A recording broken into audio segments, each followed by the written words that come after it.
One of the ways we can describe that sense of emptiness we often feel is through the term depression. Depression represents an inner void, an emptiness that takes root in the meaning of our lives. When we are depressed, we lose our perception of the meaning of what we experience, what we do, and what surrounds us. However, there is an infallible technique taught to us by the saints to deal with these inner darknesses. It's about developing a deep sense of irony towards ourselves. Evil, in fact, tends to make us take everything too seriously, and this is precisely what pushes us towards frustration and discomfort. It is not always possible to avoid the storms of life, but we must find the courage to go through them. Imagine a pilot of an airplane facing turbulence. If he braked the plane, it would end up crashing. Conversely, a good pilot navigates through turbulence and maintains control of the plane, despite the air pockets. Likewise, in life, we must learn to go inside ourselves and shine a light on our most embarrassing and darkest areas. This means starting to know our interiority and understand the stratification that life has created within us. A fundamental step in this journey is knowing how to distinguish between emotions and feelings. This is the first great division we must make within ourselves through discernment. Before continuing, however, we invite you to like the video, and if you have not already done so, subscribe to the channel. Thank you very much for your free help. Let's continue. Emotions and feelings are two completely different things. Emotion, as the Latin term suggests, is a movement, something that drives us internally and that arises from the immediate impact with reality. For example, we can be thrilled by a stunning mountain range, feeling awe and wonder, or we can feel revulsion when meeting someone we don't like. Emotions are strong, but they are short-lived. Emotions in themselves are neither good nor bad, they are neutral. We do not choose them, but they arise spontaneously from our encounter with reality. However, we often confuse emotions with feelings. Feelings, unlike emotions, have a more stable duration. Even when the object that provoked the emotion is no longer there, feelings can remain, influencing our lives in a deeper and more lasting way. A classic example of how emotions and feelings can diverge is when, in a moment of frustration, we might experience a strong negative emotion, such as the extreme desire to be violent with someone dear to us. However, this intense emotion does not affect the deep feelings of love and affection that we feel towards him. The feeling is in fact more stable and long-lasting, since it is based on a constant interpretation of reality, which is maintained over time. Feeling develops when we cling to an interpretation of reality that endures, such as love for a person, which persists even when that person contradicts us, disappoints us, or is not physically present. This ability to distinguish between emotions and feelings is fundamental to spiritual sanity. Understanding this difference helps us recognize God's will in our lives, as it allows us to intercept the deep thought that guides our actions. Managing feelings does not simply mean repressing them, perhaps with the use of psychotropic drugs. These medications may temporarily relieve persistent anxiety, but they do not address the root of the problem. To truly address a feeling of anguish, you need to ask yourself what thought is generating it. Let's ask ourselves, what is the real cause that fuels the negative feeling? When we ask ourselves this question, we discover that our life is often guided by fundamental thoughts and interpretations, which can come from three main sources: God, evil, or our personal history. Christian discernment consists in understanding where these thoughts come from. If we recognize that a thought comes from evil, we must oppose it, as St. Ignatius teaches. If we know that it comes from God, we must follow it. If instead it is the fruit of our history, we must take it into consideration without becoming obsessed.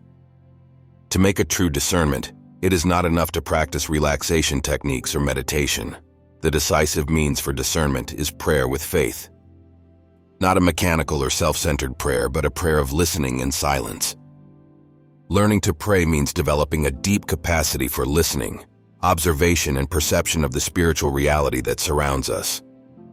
Prayer allows us to grasp what the Holy Spirit is doing within us. It is not a matter of speaking to the Spirit, but of recognizing His action in our lives. It is not a matter of speaking to the Spirit, but of recognizing His action in our lives. To pray ultimately is to listen and to perceive. It is to enter into a deep silence where we can truly encounter God and understand His will for us. Prayer is not a performance, nor an occasion to display profound meditations, striking phrases, or elaborate formulas. On the contrary, authentic prayer is a process of awareness, a discovery of what is happening inside us. It is the moment when we learn to discern, to understand if what we feel comes from good, bad, or from the wounds of our past. This process of discernment is never simple, because everything within us seems mixed up. Distinguishing between good and evil is not easy, as evil often comes in disguise, masquerading as good. Discernment requires deep understanding and the ability to unmask evil, even when it disguises itself as something good. Not all evil comes from the devil. Some of it is rooted in our past experiences and needs healing. Evil that comes directly from the evil one requires deliverance, but evil that comes from our wounds requires a healing process. This can happen through dialogue and sharing, moments in which we talk about our suffering and find comfort. Sometimes talking is the first step towards healing. Discernment is understanding whether a thought comes from God, from evil, or from our personal history. Jesus teaches us to recognize a tree by its fruits. The fruits are not simply the tangible results, but the inner quality they generate. Peace, joy, kindness, gentleness are signs of good fruit, while sadness, anguish, guilt, and division indicate bad fruit. However, life is complex. There are times when even though we seem to have everything, we feel dissatisfied, sad, anguished. Paradoxically, this anguish can be a gift from God, an alarm bell that pushes us to reflect on what we are really experiencing and whether what we have truly makes us happy. When sadness strikes us in these moments, it can be an opportunity for an examination of conscience, to understand if we are living according to the true good. Finally, it is important to remember that when God speaks to us through sadness, He does not do so to humiliate us. Even if we suffer, that suffering increases our desire to live, guides us towards a more authentic and meaningful life. When depression sets in, the desire for death often increases and one closes oneself off. It is important to recognize that this sadness does not come from God. It is not a sadness that pushes us towards good or that generates joy.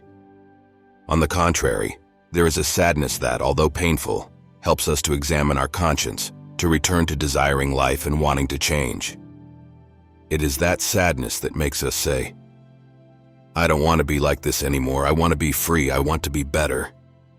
But there is another sadness, one that immobilizes us, that nails us to a desire for death. This does not come from God.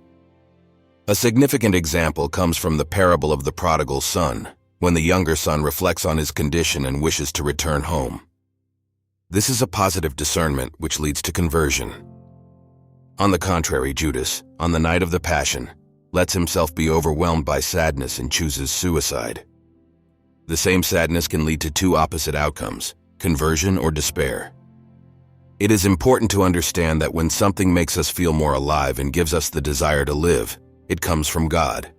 But if it makes us feel stuck and pushes us towards thoughts of death and destruction, it does not come from God.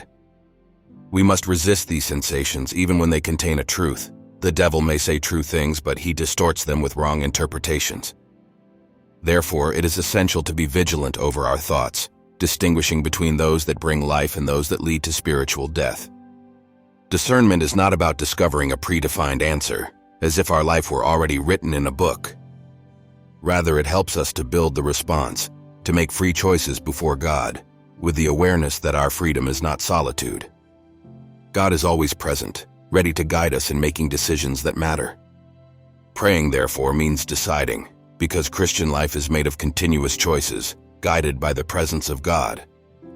We are called to become artisans of our spiritual lives, to create masterpieces with what we have, even when resources seem scarce. Discernment is the ability to bring together contradictory elements and draw meaningful decisions from them.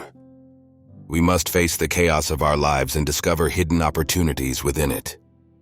In conclusion, turning on the light within us can reveal unexpected ways out, transforming chaos into a great opportunity. If this message has touched you, I invite you to subscribe to the channel and to like the video so as to always stay updated on the next contents. Thank you for your attention. God bless you.